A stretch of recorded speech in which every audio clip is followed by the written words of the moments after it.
Uy, mahal ha. Thank you talaga sa padala mo. Alam mo, ang laking halaga nun. Tsaka, dagdagan mo naman kahit konti pa rin next time. Para naman mabili ko lahat ng gusto ko. Oo naman. Tsaka yung pasalubong kung sakaling umuwi ka. Naku, mahilig ka pa naman sa surprises. Oo naman. Siya na. Okay, may bisita. Wait lang. Tawag ka ulit mamaya. Sabihan kita. Bye-bye. Eden, napaliwas ako. Mangungumusta ako sa inyo sana. Nangangumusta? Para saan? Wala. Alam mo, naiinip ako dun sa bukid. Baka pwedeng dito muna ako ng mga ilang araw, makapagbakasyon. Makasama ko naman yung mga apo ko. Bakit? Mainit na ba sa bukid? Ha? Summer na doon? Oo. Kaya gusto mo dito? Kasi may aircon? Oo, sana. Ang kapal naman pala ng mukha mo. Ano, magbabayad ka ba? Kasali ka ba magbayad dito ng kuryente? Nako, yung style mo, ma. Wala na yan. Alam mo, memorize ko na yung ugali mo eh. Pupunta ka lang dito pag may kailangan. Ayan, titira ka dito. Tapos kunwari, magmamakaawa ka dun sa asawa ko para mabigay sa'yo yung pera. Di ba? Umiwas na nga yung anak ko sa'yo kasi hingi ka ng hingi. Hindi ka pa ba nadadala? Magtanda ka naman. Hindi naman ako humihingi ng pera sa anak ko, anak. Meron naman akong kahit paano pinagkakabuhayan sa bukid. Anong pinagkakabuhayan mo? Pagtatanim ng kabote? Ng gabi? Ano pa? Hoy! Nako, kung ako sa'yo, umuwi ka na lang, bumalik ka sa probinsya kung saan ka nang galing. Kasi nandun yung buhay mo. Ang buhay dito sa Maynila, iba. Social dito, hindi mo kayang abutin. Eden, at baka sakali nga kasi ako dahil ang totoo, ilang beses na nalugi ang palayan. Kasi alam mo naman, yung bagyo-bagyo, baka sakali ako dito dahil sabi ko yung anak ko naman, maganda naman ang trabaho sa ibang bansa. Baka sakaling pwede ako dito ng ilang panahon bago ko makabawi uli. Kasi hindi mo naman ako tatanggapin dito. Narito na ako sa Maynila. Isa na ako tutulog dito. Matutulog ako sa kalsada. Alam mo, yung sakali mo, maling-mali. Alam mo, mana sa'yo yung asawa ko eh. Mahilig sa surprises. Kaso nga lang, opposite yung sa'yo. Kasi magsusurprise ka para wala na akong magawa. Nandito ka na. Kapag may kailangan ka. Ano bang silbi mo dito? Hoy naman! Pinagmamalaki mo, maganda rin trabaho ng anak mo porket napaaral mo. Ano, pinaaral mo lang ba yung anak mo para magkaroon ng magandang trabaho tapos hihingan ng pera? Hindi ka nag-iisip na magkakaroon ng pamilya yung anak mo? Ito na nga, may 3 kaming anak. Meron na kaming kolehiyo tapos dadagdag ka pa sa gasto. At saka kung titira ka dito, wala ka ring silbi. Kasi tingnan mo, matanda ka na, uugod-ugod. Ang hina mo ng kumilos. Ano, dagdag ka pa? Ako pa mag-aalaga sa'yo? Hindi.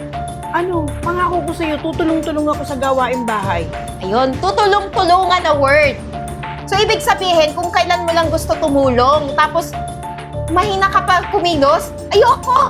Ay nako, mapera ako, mapera yung anak mo. Marami kaming pera. Kaya kami, maghahanap na lang kami dyan sa labas. O kung saan man, sa agency, tinupa yung katulong na kukunin namin kesa sa'yo. Kakaroon pa kami ng utang na loob. Tsaka ikaw ha, ang baho-baho mo. Huwag ka nga dito. Tsaka kung ako sa'yo, umalis ka na doon ka sa isa mong anak na mabaho na katulad mo. Doon ka pumirmi, huwag dito. Halo sa amin, baho-baho. Ano ba dala mo, basura? Ba't ang baho niyan? Mga damit ko sana to. Sabagay, di ka naman nagda-down eh. Alis na. Umalis ka ha. Huwag ka nang babalik dito. Kung sakaling bumalik ka dito, huwag ka magdadala ng basura. Sige, aalis na lang ako kung wala pala akong lugar dito. Pwede bang makahingi kahit konting pamasahe pa alis lang? Alam mo, ikaw matanda ka? Ang sakit mo sa ulo. Ikaw na nga nitong nang-murisyo tapos hinaiblood mo pa ako ang ganda-ganda ng araw ko, manghihingi ka sa akin. Di ba, sanay ka naman sa init ng araw? Mambaho kang araw. Di maglakad ka. Makapunta ka nga dito. Kahit renta lang sana, yung tricycle man lang pa, ang layo pa. Hoy, wag mo nga akong bigyan ng presyo kung magkano yung hihingin mo sa akin. Kapal naman ang mukha mo. Umalis ka dito. Alis na sabi. Gusto mo, saktan pa kita eh. Sarap yung pinto ha. Wala pa namang pinto sa probinsya niyo. Ma, kumain ka muna. Mukhang pagod na pagod ka sa Anak, biyahe. talagang pagod na pagod ako. Gutom Kumain na ka gutom muna. talaga ako, anak. Mukha mo. Okay ka lang ba sa ulam namin? Okay lang, anak. Alam Simple lang yan, pero masarap yan. mo, naduto na ako sa mansyon. Hindi man lang ako naalo kahit tubig. Ano nga eh. Isa pa, bakit naisipan mong pumunta doon? Eh, pwede ka namang tumuloy muna dito sa bahay. Alam mo naman anak, ang pag-iisip ko, mas nakakaaliwan sa'yo yung kuya mo. Kaya, alam ko naman yung sitwasyon ng buhay mo, syempre. Sabi ko, baka sobrang pabigat ako dito. Doon, maaliwan naman yung buhay nila. Maagandang trabaho naman ng kuya mo, kaya sabi ko, doon ako pupunta. Hindi naman ako welcome talaga. Hiningi nga akong pamasahe papunta rito sa iyo, hindi nga ako nabigyan, nilakad ko lang. Kaya ganito na lang ako kapagod. Kumusta naman ang asawa mo? Ay, yung asawa ko po, tumigil na sa pagta-tricycle. Sumama na lang siya dun sa Batangas, nagko-construction. Kulang din po kasi yung kinikita ng tricycle, kaya naisipan niyang sumama na lang sa pagko-construction para medyo madagdagan naman po yung budget namin. Ganun ba? Isa pa, okay lang ba sa'yo kung siksikan tayo sa higaan naming banig? May mga bata rin naman. Bakit mo sinasabi yan? Ibig sabihin, dito mo ako patitirahin? Oo naman, ma. Maliit nga yung bahay namin, pero tingin ko kasya naman tayo. Ang ano ko lang okay lang ba sa yung humiga ka sa banig? Banig na may karton lang yung hinihigaan namin ng mga bata. Tapos siksikan pa tayo. Okay lang yun, walang problema yun.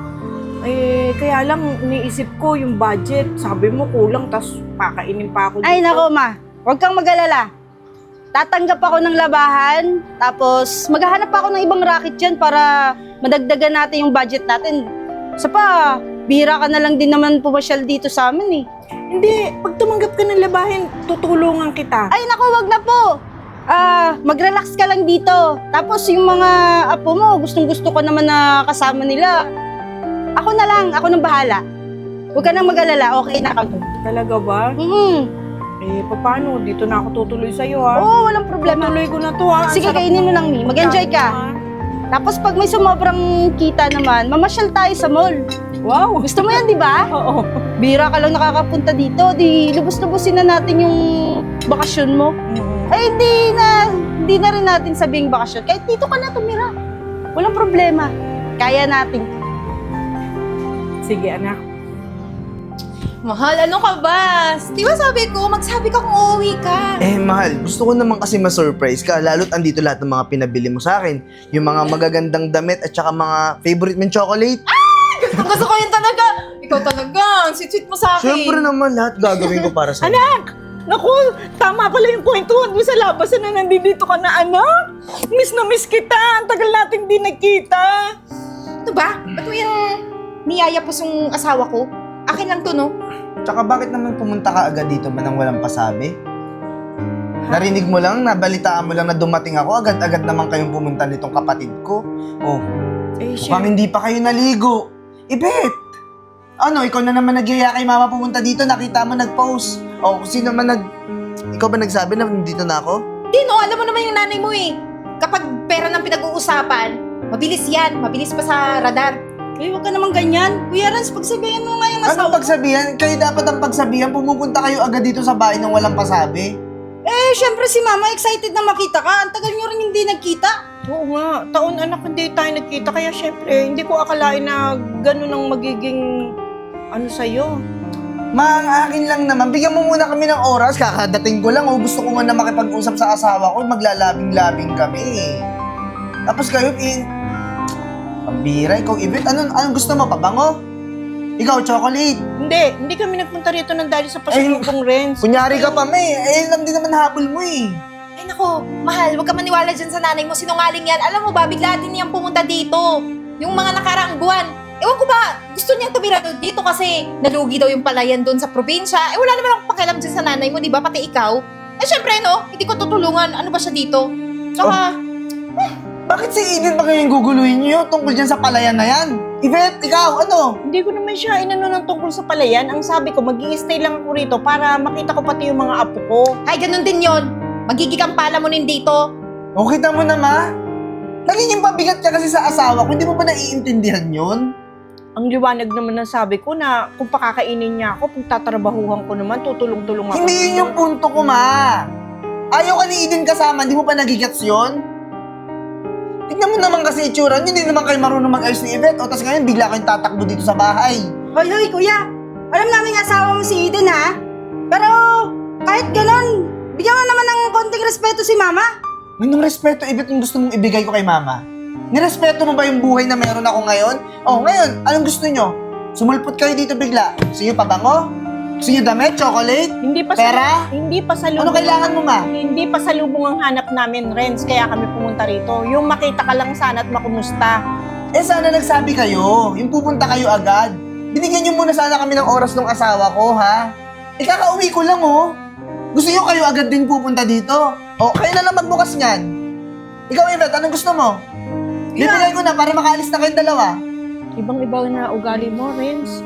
Samantalang hindi yan ang mga aral na pinapalaki ko kayo sa inyo ni Yvette. Dadalwa kayong anak ko at busog na busog kayo sa pangaral na sinabi ko sa inyo, pag dumating yung oras na matanda na ako, magtutulungan kayong magkapatid. Kung sino ang wala, aalalayan. Kung sino yung wala, ano, aabusuhin yung meron? Lahat ng mga binigay ko eh. Tapos tingnan mo. Walang pagbabago sa buhay na meron kayo. Kahit anong tulong ko, kung yung mga sarili nyo ayaw tulungan, di kayo aangat. Anong mga tulong ang sinabi mo? Walang nakakarating na tulong sa amin, Renz. Ni Cinco, wala kaming inabala sa'yo. Hoy, Nagpapadala ako dito sa asawa ko, pinapabigay ko sa inyo, di ba? Tanong mo sa asawa mo kung nasa saan. Hoy, teka lang ha. Matagal na panahon na yun. Tsaka hindi ko na binigay yung ibang pinapadala ng asawa ko kasi kulang yun sa akin, pati sa mga anak namin, no? Ano, kayo na lang lagi yung bibigyan? Siniswerte mo naman, di ba? Eh yun naman pala, umaabuso kayo eh. Nabibigyan kayo, kaya lagi kayo umaasa. Alam nyo ma, tama na muna yung ganitong buhay natin, no? Kami naman muna, puro kasi kayo asa sa amin eh. Sa akin. Ibet magtrabaho ka, gawin mo naman ng paraan to. Ikaw naman ma, puro ka naman hingi. Tsaka sasabihin mong respetuhin yung nanay mo? Excuse me, kayo nga walang respeto sa amin. Tignan mo, pumasok lang kayo dito na walang pasabi. Alam nyo ba yon? Trespassing yon. Kahit kamag-anak ka pa namin or ano ba dyan, kadugo. Grabe ka naman magsalita. Ina ako, kapatid to. Ay nako, trespassing. Eh hindi nga tayo mga magkamag-anak eh. Mga itsura nyo, mag-ayos naman kayo. Maging presentable naman kayo. Pag... Tignan nyo naman, ma, pinapahiya nyo ako. Eh, sige na, umalis na kayo. Ibet, umalis na kayo. Tara na. Huwag na kayong babalik ha. Ay naku, nakaka-stress talaga yung mama mo. Nanggigigil na ako dyan ha. Pagsabihan mo yan next time ha, na hindi na pumunta dito. Magagambala yung araw natin. Nawala tuloy ako sa mood. Mahal, pasensya ka na sa mga inasta ng pamilya ko ha. Makakabawi ako pag binuksan na natin to. Halika na. Sure Buksan ka, na natin akin to doon, lahat, doon, ha? doon. Halika. Tara na, ma. Ano, okay ka lang ba? Sinong magiging okay nung ganun? Napasama pa yung pagpunta natin. Kung alam ko lang, hindi na lang kita sinamahan dito. Hindi na lang tayo pumunta talaga dito. Ako, kaya nga eh. Kala pa naman mananalubong tayo. Hindi niya alam na sabik lang ako na makita siya. Ayan mo na, ma. Tutulungan kita. Kahit na pakonti-konti lang yung kinikita namin, okay lang. Tutulungan kita, huwag kang mag-alala, hindi tayo magugutom. Sisipagan ko pa para kahit papano mag-enjoy ka naman. Di tulad ni Kuya, meron na nga. Ganun pa yung ugali. Hindi naman tayo nagkikita lagi. Ano, tara na. Beth, baka makalimutan ko. Puntahan mo to bukas ha. Ano to, Mi? Ewan ko, trabaho yata siguro yan. Basta puntahan mo yan bukas. Importante yan. Tara na. Okay, sige, try ko. Thank you. Ano ba yun, Renz? Bakit hindi mo sinabi sa akin agad na nawalan ka ng trabaho? Eh kasi nga ayoko mapahiya sa'yo. Kaya nga umuwi ako agad kasi, yun, nagkaroon ng tanggalan. Isa ako sa mga natanggal. Eh inisip ko naman na malaki yung mga napadala kong pera nun sa'yo. Kaya baka may naitabi ka dyan, kahit papano.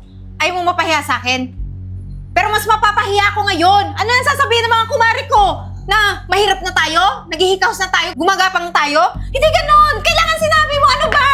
Siguro yung mga perang iba nun, pinangbabae mo na doon? Ano? Sabihin mo sa akin, umamin ka na. Mahal, kumalma ka.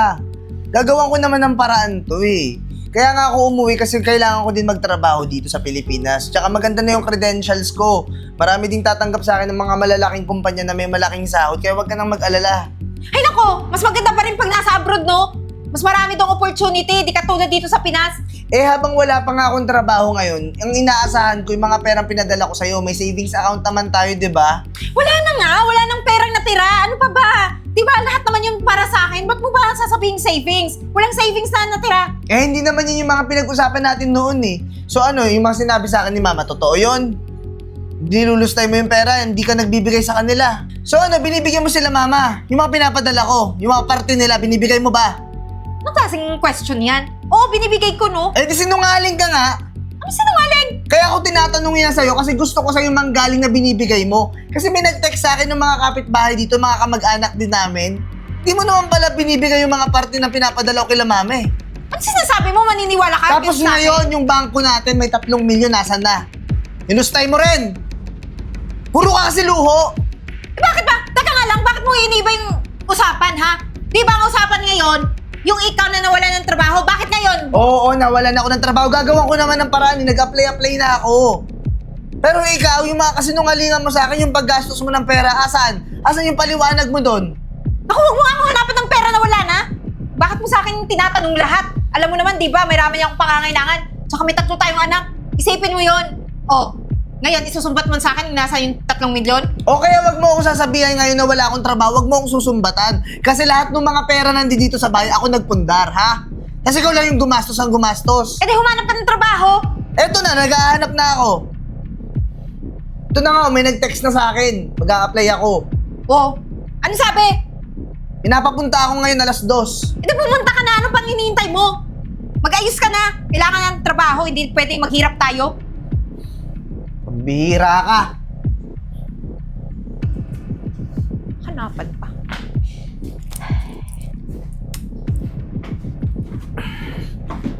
Kuya Rans, Yvette, anong ginagawa mo dito? ikaw ang tatanungin ko niyan. Anong ginagawa mo rito? May binigay kasing card sa akin si Mama, eh tamang-tama naman, naghahanap ako ng trabaho. Kaya pinuntahan ko na. Si Mama na naman, Yvette. Ano ba? Puro ka na lang si Mama. Eh, bakit? Kailangan ko rin naman ng trabaho, syempre. Dito ako mag-a-apply sa magandang kumpanya na to. Ikaw mag-a-apply ka din? Oo nga. Eh, ikaw bakit ka nandito? Di ba akala ko Tignan mo ba? nga itsura mo, mukha ka ba mag-a-apply? Tignan mo naman itsura ko. Ganito yung mukhang mag-a-apply. Alam mo ba yung posisyon na a-applyan mo? Ba't ka pa pumunta dito? Eh, pang mga matatalino to, tsaka pang mayaman eh. Ano ba natapos mo? May natapos ka ba para mag-apply ka dito ng... Hanggang dito, papahiya mo ako, Yvette. Kuya naman, grabe ka naman makapagsalita. Anong grabe makapagsalita? Sinasabi ko lang naman yung totoo. Mag-aaksaya ka pa ng panahon mo, mag-apply ka dito. Ang bagay sa yung applyan mo, yung mga sa tabi-tabi lang. Hindi yung magandang opisina na to. Alam mo, Yvette, huwag ka na mag-aksaya ng panahon. Umalis ka na. Alam ko naman bobo ka, di ka matatanggap dito. Alis na! Ayoko kuya, gusto kong subukan. Buti naman nakarating kayong dalawa. Ma? Uma, ba't nandito ka rin? At bakit? Nagtataka ka. Hindi mo nababasa? CEO.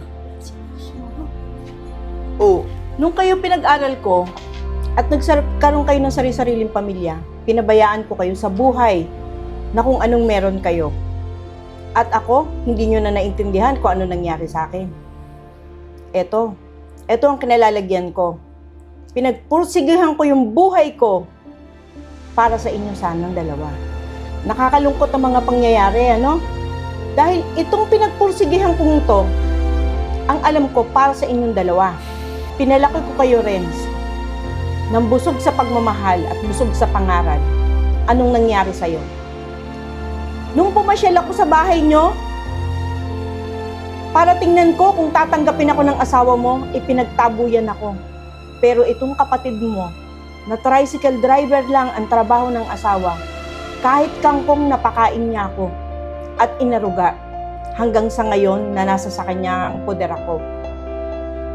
Ma, hindi mo naman sinabi na may-ari ka na pala ng kumpanya, na CEO ka na ngayon. Eh di sana, inasikaso rin kita sa bahay.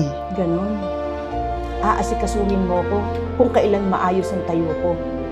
Paano kung nagkatotoo, Renz, na palaboy akong matanda, na walang mag-aaruga sa akin? Nasaan ka, Renz? Ikaw ang panganay. Dapat mas malaki ang responsibilidad mo sa akin. Eh, yun naman pala, May. Oh, mayaman ka naman pala. May trabaho ka na. Oh, tutulungan mo ako. Kailangan ko ng trabaho ngayon. Nawalan ako ng trabaho sa ibang bansa kaya ako umuwi ng Pilipinas ngayon. Kailangan ko magtrabaho kasi yung mga apo mo sa akin, 3 yun. Kailangan ko palakihin, pag-aaralin, pakainin. Ngayon mo ako kailangan, Renz? Ngayon mo kailangan ng isang ina? Samantalang nung limpak-limpak at sobrang sagana ng buhay mo, isang tsokolate sinusumbat mo sa akin? Emma, kaya mo na yun. Nangyari na yun eh. Ang kailangan ko yung ngayon. Kailangan ko ng trabaho ngayon. Tulungan mo na lang ako. Nung panahong Renz na nangangailangan ako ng tulong, pinagtabuyan niyo ako mag-asawa. At walang tumanggap sa akin at umaruga, kundi si Yvette. Kahit na sabihin mong naghihikahos yung buhay ng kapatid mo na dapat nung panahong mariwasa ka, naalalayan mo rin siya. At ngayon, una yung desisyon ko na ang kumpanyang nito kay Yvette mapupunta. Kay Yvette lang. Kay Yvette lang mapupunta. Naintindihan mo? Unfair naman yun. Tinulungan ko rin naman kayo ng mga panahon na nasa ibang bansa ako ah. Yon ang pagkakaalam mo. Pero yung sobrang damot mong asawa, kahit 5 duling, hindi kami nakalasap, friends. Kasalanan niya yun. Hindi ko kasalanan yun. Ngayon, ipagdadamot mo rin yung kumpanya sa akin? Na eto lang, na may tricycle driver lang na asawa yung makakakuha? Kailangan ko rin ng pera, kailangan ko rin ng trabaho. Kung kailangan mo ng pera at kailangan mo ng trabaho, mag-umpisa ka sa baba nang maramdaman mo kung paano yung wala. Anong mag-umpisa sa baba, ma? Andito na ako sa taas, oh. Bababa pa ba ako? Tapos na yung usap natin, friends. Yun lang ang gusto kong mangyari, kaya ako pinatawag kayong dalawa. Naiintindihan mo? Pwede ka nang umalis, friends. Ma! Ang bihira naman, oh. Ma, nakakagulat naman. Hindi wala akong ka-idea na ganyan pala yung estado ng buhay mo. Ito yung pinagsikapan ko para sa inyong magkapatid. Kaya lang narinig mo naman kung anong pangyayari. At sa'yo, Yvette, ipapasalamat ako ng sobra. Talagang lahat ng sinabi ko't payo nung maliliit pa kayo, napatanim sa isip mo. Lalong-lalo na yung pagmamahal mo sa magulang mo. Maraming salamat sa'yo, Yvette. Kahit talagang walang-wala ka, talagang anak, pinakita mo sa akin yung pagiging mapagmahal mo sa magulang. Deserve mo to. Ayusin mo itong kumpanya nito. Hindi Pero, ka mag-umpisa ulit. Ma, paano naman si Kuya Renz? Nakakaawa rin naman. Tama lang yun sa kanya. Deserve niya yun. Hayaan mo muna siya makapag-isip sa ugaling meron siya. Alam mo yung matataas na tao, hindi rin niya nagtatagal. Darating din ang panahon, makakapag-isip din siya. At doon na lang natin isipin kung paano siya maalalayan. Basta ikaw, ayusin mo tong kumpanya, sinabi ko sa'yo. May mga tao ko para i-assist ka at may iayos mo lahat ng mga bagay dito. Okay, Beth? Sige, Ma, walang problema. Siya nga pala, hindi na tayo uuwi dun sa bahay natin na masikip at dun sa bahay natin na may banig. May kondo akong malapit dito, Yvette. Yung mga anak mo, sunduin mo, at doon na tayo titira. May kama tayo doon. Talaga? At hindi na tayo masikip. Malambot na yung hihiga natin doon? Of course, may aircon doon. Pero gusto ko tabi lahat tayo Tara, bibili tayo ng sasakyan mo ngayon. Tara na, Ma. Tara. Ma, sobrang thank you ano? talaga Ngayon ko lang talaga na-try na mag-drive ng sasakyan. At saka isa pa, alam mo, nakuha ko na rin yung license ko. O, di mas maganda. Nakaka-excite. May ipasyal mo na yung mga bata. Oo, tuwang-tuwa nga sila kasi hindi na kami nagko-commute pag namamasyal kami. Okay. Ingatan mo yan. At least hindi ka na magko-commute pagpunta sa work, di ba? Sa office. Laking tulong talaga kahit na umuulan o mainit. Hindi ako nahihirapan sa biyahe. Okay lang yung traffic, na-adjust namin yung oras, di ba? O, di ba? Ano, tara na? Tara na. Tigilan mo na ako. Tigilan mo na ako. Bakit kita titigilan? Mag-asawa tayo. Eh bakit? Hanggang ngayon wala akong trabaho, puro luho mo pa rin yung iniisip mo. Para sarili ka. Naman kasi, sinanay mo ko eh. Anong sinanay? Yung ugali mo yung dapat magbago, hindi ako. Ngayon wala akong trabaho, kailangan ko maghanap ng trabaho para saan? Para sa luho mo na naman? Eh, huwag mo na lang isipin. Umuwi ka na. Ano ba? Ayoko na umuwi sa'yo. Paano na yung mga anak natin? Ako lang mag-isa magtataguyod nun? Huwag ka mag-alala, ako magtataguyod ng mga anak natin kasi kung iiwan ko sa'yo, baka lumaking katulad mo. Grabe ka naman sa akin. Napalaking ko nga yan kahit wala ka. Nasa abroad, di ba? Tama na, Eden, ayoko na. Prince naman. Alam mo yung sinadya ko dito, sila mama talaga.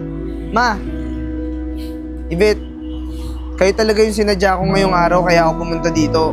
Dala ko yung mga iba kong gamit. Kasi ma, at saka Yvette, gusto ko humingi ng sorry sa lahat ng nagawa ko. Tsaka, tatanggapin ko kahit sa pinakamababa ako na posisyon muna mag-umpisa ma para lang mapatunayan ko yung sarili ko sa inyo na mas mahalaga kayo kaysa dito. Ibig sabihin, natauhan ka na. Naiintindihan mo na lahat ng gusto kong sabihin sa'yo. Opo ma, sobrang naiintindihan ko na. Yvette, sorry talaga sa mga nasabi ko nun sa'yo sa pangmamaliit ko. Tsaka ma, ganun din sa'yo. Alam ko, yung mga naramdaman mo sa mga masasakit na salita ko, sobrang sakit nun. Hindi ko nakita yung halaga nyo nung kasagsagan na sobrang mayaman ako. Kasi akala ko, habang buhay na akong mayaman eh. Habang buhay na ako nasa taas. Na hindi ko kayo kailangan, na pamilya ko. Pero, sorry, nagkamali ako. Nagkamali ako nung nawalan ako ng trabaho, nung nawalan na ako ng pera na ganito pa yung ginagawa ng asawa ko. Ano ba hanggang dito? Sinusumbat mo yan sa akin? Hindi ko sinusumbat yun sa'yo. Sinasabi ko lang yung mga nangyayari ngayon na ginawa mong mali. Eh, di wag na natin balikan yung mga nangyari dati. Eh, ma, sorry na. Itong anak mo gustong bumalik sa'yo kasi mapera ka na daw. Eh, bigyan mo na lang ng pera para umuwi na sa amin. Hindi yun yung punto ko. Gusto kong bumalik sa kanila kasi gusto ko patunayan yung sarili ko na nagbago na ako. Alam mo, Eden, tama na to. Ayoko na. Malis ka na. Paano ko pinapalis? Ha? Mag-asawa pa tayo dito. Simula ngayon, hiwalay na tayo. Ayoko na. Ano? Itataguyod ko yung mga anak natin ng kaya ko mag-isa kahit nasa bababa pa ako na posisyon ngayon. Hindi. Hindi tayo pwede maghiwalay. Ano ang sasabihin na naman ng mga tao dito? Hiwalay na tayo. Ayoko na. Tama na, umalis ka na ha. Umalis ka na. Kasalanan nyo to eh. Mabubulok din kayo lahat. Alis na. Ma, Yvette, sana matanggap niyo pa ako. Ma, kahit mas mababa pa sa mababa yung posisyon na bibigay mo sa akin, tatanggapin ko ng taos puso. Para lang mapatunayan ko ulit na yung sarili ko sa inyo. Nakita mo kung ano kasing klase yung sinamahan mo. Kung noon nakinig ka sa akin bilang ina mo, hindi sana nagkaganito tayo. Ma, sobrang sorry na silaw ako sa pera ko. Ikaw din, Yvette, sorry. Ma, baka pwede matanggap niyo ako kahit kami ng mga apo mo. Gagawin ko lahat. Pumasok ka sa kumpanya, kaya lang hindi kita maiibigay sa mataas na posisyon. Gusto ko mag-umpisa ka sa mababa hanggang maramdaman mo at maisip mo lahat ng mga bagay na gusto kong sabihin. Ibalik mo yung dating pag-uugali nyo nung mga bata pa kayo. Ma, wala akong problema dyan. Lahat, kahit pinakamababa, magtatrabahuhan ko. Sa kuya, huwag ka na masyadong magpapaniwala sa asawa mo. Ma, Masyadong gahaman. Yvette, gagawin ko talaga yan. Maraming salamat sa opportunity na to. Kunin mo yung mga bata at i-promise mo sa akin kung ano yung pangaral na ibinigay ko sa inyong magkapatid, yun din ang ibibigay nyo sa mga anak nyo. Naintindihan nyo? Opo, ma. Tara, kain na tayo. Gutom na ako eh. Tara! Talbos na kangkong?